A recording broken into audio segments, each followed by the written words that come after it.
Gonzi will never tolerate that nonsense.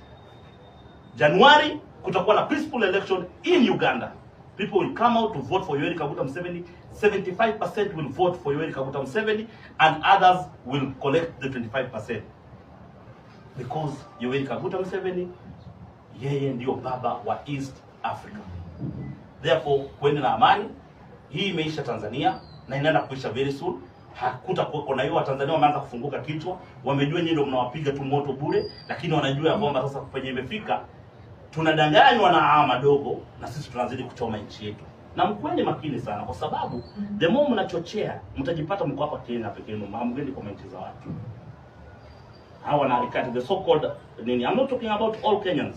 I'm talking about the few individuals wenye ni wahuni, the so called human rights activist wenye wanachukua pesa kutoka kwa wazungu kuchochea ghasia.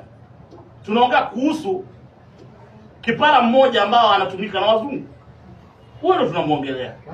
Unapatia pointi? What is your business? Young man. What is your business?